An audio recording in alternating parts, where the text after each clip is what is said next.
Fala galera, tranquilidade, sejam todos bem-vindos ao canal Bizu com Vagnão e eu sou o Wagner. O tema do vídeo de hoje, 5 dicas para os principais vestibulares de 2021, tais como Enem, Unicamp, FUVEST. Nesse vídeo basicamente falaremos sobre cronograma de estudos, resumos, simulados, inteligência emocional e o que fazer na hora da prova para a gente não ficar com essa cara aqui de sinal de interrogação ou tela azul, né? Quando a gente acaba ali não tendo nenhuma saída, não entende o que a gente tem que fazer na hora da prova, beleza? Bom, basicamente na questão de cronograma, a gente tem que tentar optimizar o nosso tempo, afinal, faltam semanas, alguns dias para as provas, os principais vestibulares do país. Nesta reta final, acredito que a maioria de vocês, majoritariamente, muitos estudantes estão taquicardíacos, ou seja, estão com o coração bastante acelerados em virtude da pressão, da cobrança, tem que passar no vestibular, etc. Então, a ideia desse vídeo é que vocês fiquem bastante tranquilos em relação a isso, beleza? Bom, cronograma. A ideia é o quê? Nesta reta final agora, vocês pegarem e montarem um cronograma de estudos, baseado nas revisões e em exercícios. É muito importante que vocês façam exercícios nessa reta final dos respectivos vestibulares de vocês. Se você for prestar Unicamp, tenta fazer os exercícios em relação ao Unicamp. Se você vai prestar FUVEST, tenta fazer os exercícios em relação à FUVEST. E uma coisa que é muito importante, faltam poucos dias, algumas semanas, dependendo do vestibular que você for prestar. Então, não adianta você achar que você vai conseguir abraçar o mundo nesse tempo final. A ideia é o quê? Você focar pelo que realmente importa.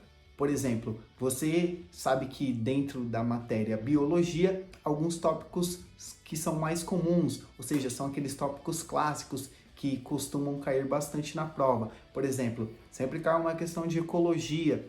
Então, a ideia de você ver o que é população, o que é uma comunidade, né? É legal, porque se você sabe que isso é um assunto clássico, tem uma probabilidade maior de cair.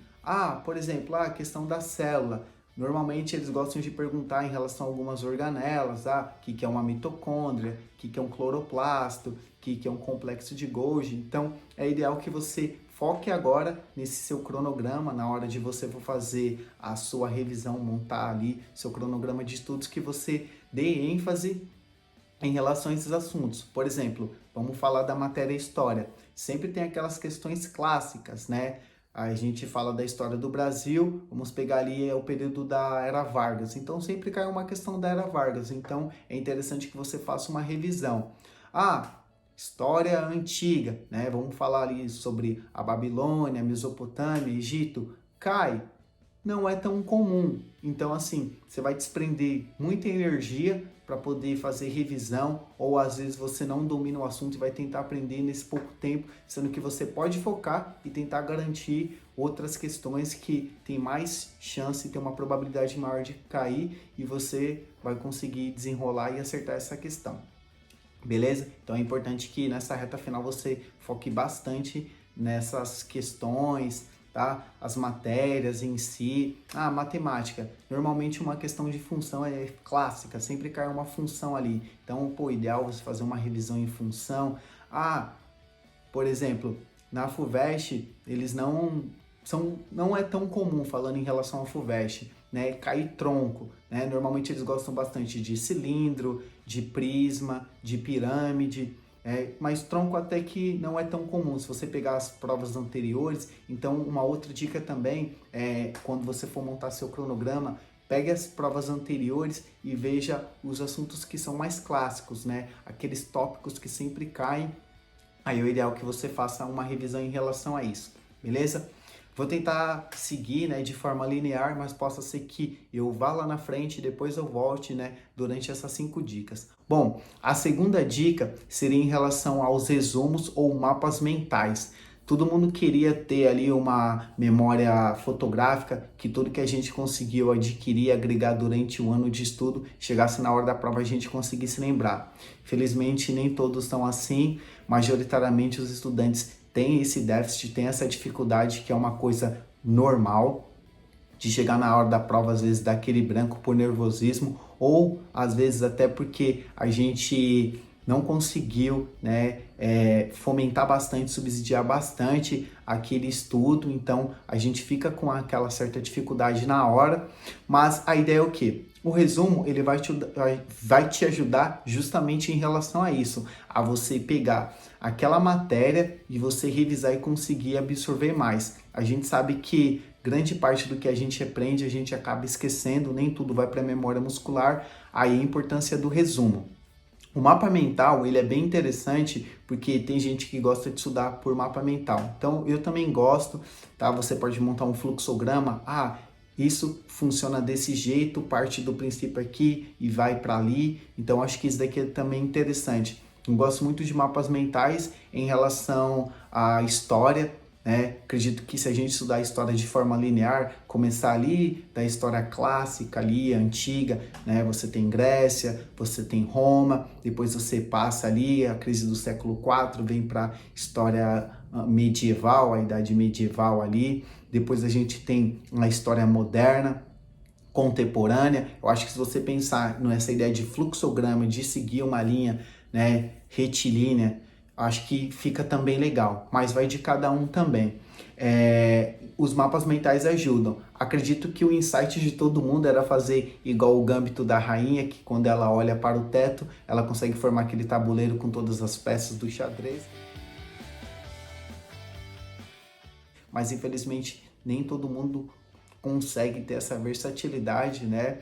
E até, vamos dizer, né, esse dom para conseguir fazer isso. Então, eu acho que os mapas ajudam bastante, tá? E agrega também em relação a essa parte do estudo. Terceiro tópico desse vídeo também que eu queria falar com vocês é em relação aos simulados ou provas anteriores. É muito importante que vocês façam simulados, pois o simulado ele acaba nivelando a gente, é a hora que a gente realmente vai aplicar tudo que aquilo a gente aprendeu durante as aulas, durante o ano. Claro que não é fácil, né? A gente conseguir lembrar tudo de uma vez em 5 horas com 90 questões, mas a ideia do simulado é isso, é você colocar uma estratégia e você treinar essa estratégia. O simulado serve para isso, para você realmente treinar, você simular o que você vai fazer no dia da prova. Se você ainda não fez o simulado, eu sugiro que você faça, de preferência, pegue uma prova anterior, como se fosse a prova. A gente está vivendo uma situação atípica, então é ideal. Coloque a máscara, né? Deixe uma água ali do lado, uma barrinha de cereal, alguma coisa do tipo. Realmente você simulando como se fosse no dia da prova. Acredito que isso vai agregar bastante ali na hora. Até porque no dia você vai estar fazendo a prova com máscara, né? Vai ter que levar sua água ali e tudo. E não se engane, tá? Então você coloque lá 5 horas de prova, de simulado. Se você sair no banheiro, não adianta travar o celular, o relógio, porque no dia não vai travar, tá? Se você também, você tinha que preencher o gabarito ali, só que deu 5 horas e 2 minutos. Não continue preenchendo, por quê? No dia da prova o fiscal vai vir e ele vai tomar a sua prova. Então, acredito que a gente tem que ser bastante verdadeiro e tentar não se enganar para chegar na hora da prova achar que vai ter alguns minutos depois, beleza?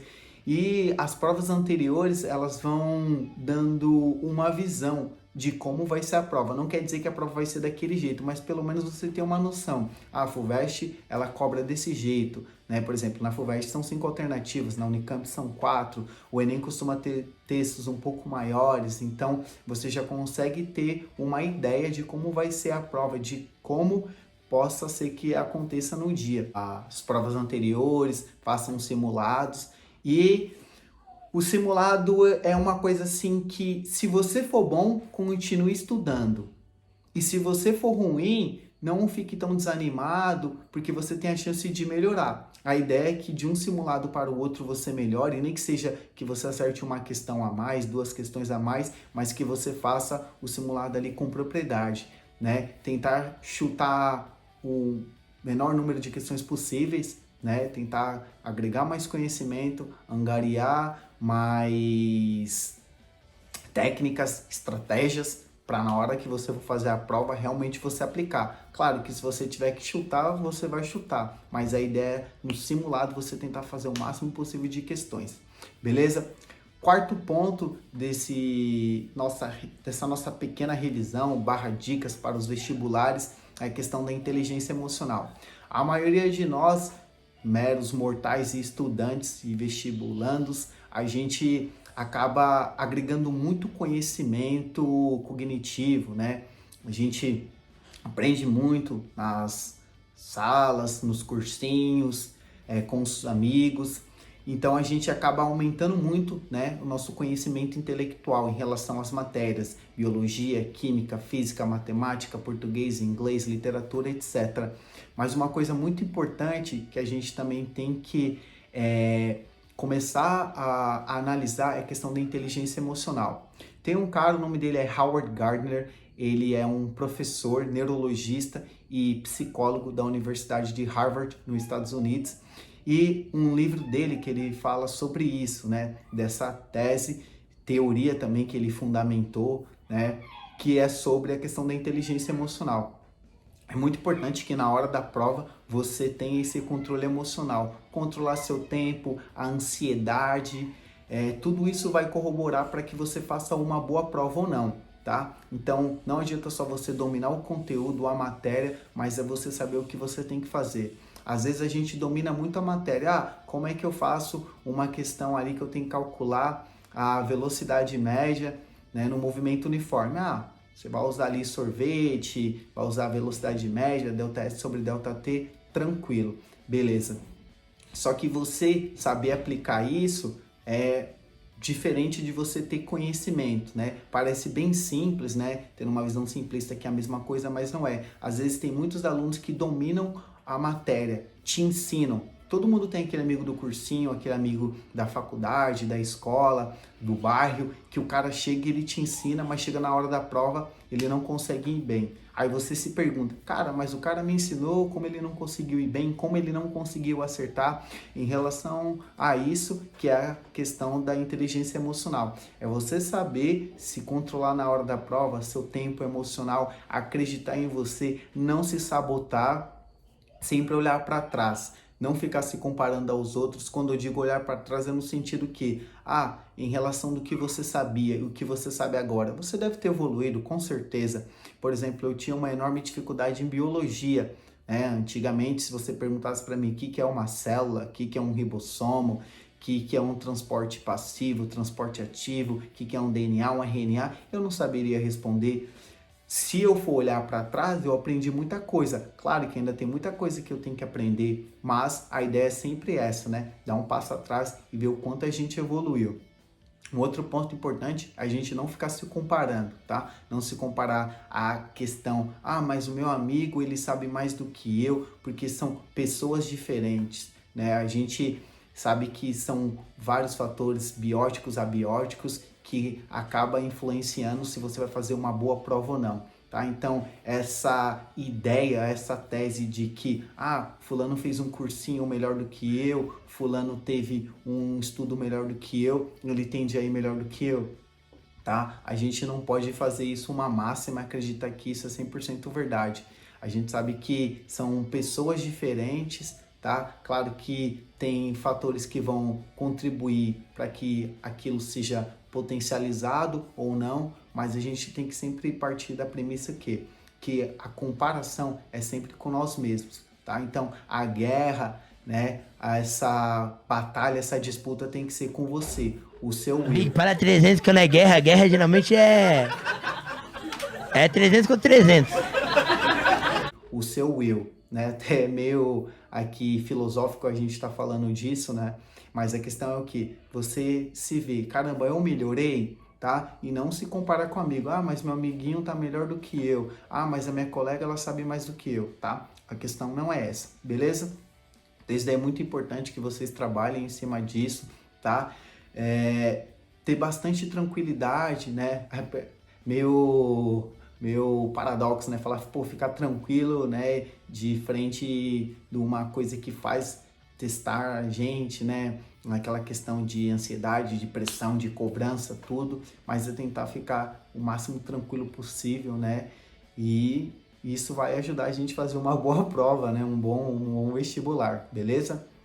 E o último ponto é o que fazer na hora da prova, né? Então acredito que a estratégia, né, como diz Sun Tzu na Arte da Guerra, se você conhece a você mesmo e o inimigo, então você sabe que a vitória é certa.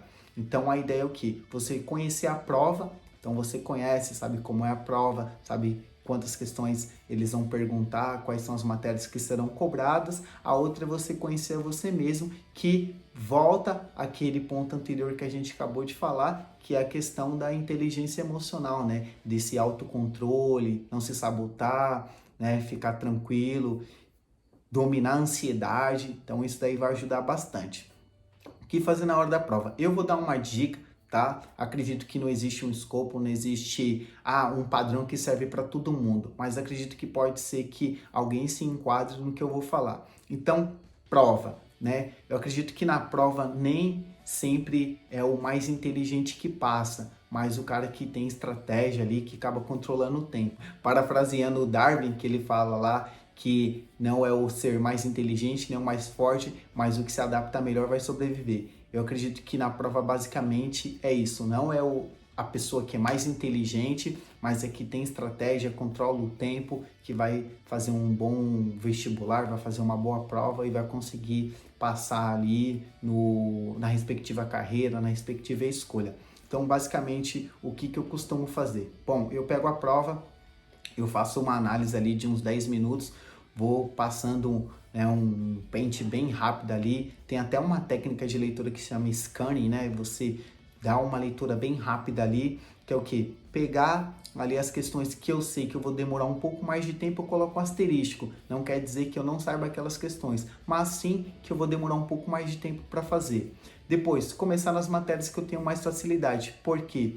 Isso acaba mostrando para mim, eleva o meu moral na hora que eu sei fazer aquilo, né? Que eu tô indo no caminho certo. Se você pega uma matéria que você tem extrema dificuldade, se você vai travar, o seu moral vai lá embaixo, você começa a ficar ansioso, começa a bater aquele desespero e a probabilidade de você acabar fazendo uma péssima prova é muito grande. Então, tenta começar nas matérias que você tem mais facilidade, até porque em relação a tempo você vai gastar menos tempo para fazer, logo você consegue pegar esse tempo e utilizar para uma matéria que você tem mais dificuldade, beleza?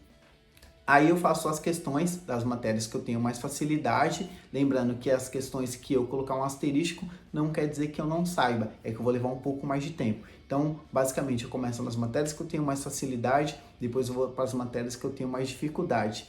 E depois eu volto nas questões que eu coloquei asterisco, independente que seja na matéria que eu tenha facilidade. Lembrando, como eu mencionei, não quer dizer que você não saiba, você gastaria mais tempo e tempo na prova, né? É muito importante. E aí você vai e volta nessas questões, deixando ali 20 a 25 minutos para você passar as questões para o gabarito de forma tranquila, beleza? Isso daqui é muito importante, de forma tranquila. Você vai passar as questões ali para o gabarito de forma bem tranquila, né? Para você não se desesperar, porque se você passar uma questão errada na hora do gabarito, é complicado, né? Quem já fez prova e passou uma questão errada sabe que é muito ruim, a gente se tortura, né? Se autoflagela, então é bem complicado. Então, deixa aquele tempinho para você passar as questões para o gabarito bem tranquilo e também para aquele papelzinho que a gente sempre leva embora para depois a gente fazer aquela conferência se estava tudo certo, se realmente a gente passou e não ficar aguardando, né, sair a relação nominal ou, né, dependendo do concurso ali, você entrar lá no seu login e realmente está lá que você passou por uma segunda fase ou não. Então é muito importante isso daí. Beleza, galera? Basicamente foram isso, essas 5 dicas aí. Espero que vocês tenham gostado desse vídeo. Deixa aqui nos comentários quais são os vestibulares, quais são as carreiras que vocês irão escolher. Se você ainda não é inscrito no canal, se inscreva, ativa o sino de notificação e deixa aquele like, beleza? Vejo vocês aí na próxima. Valeu!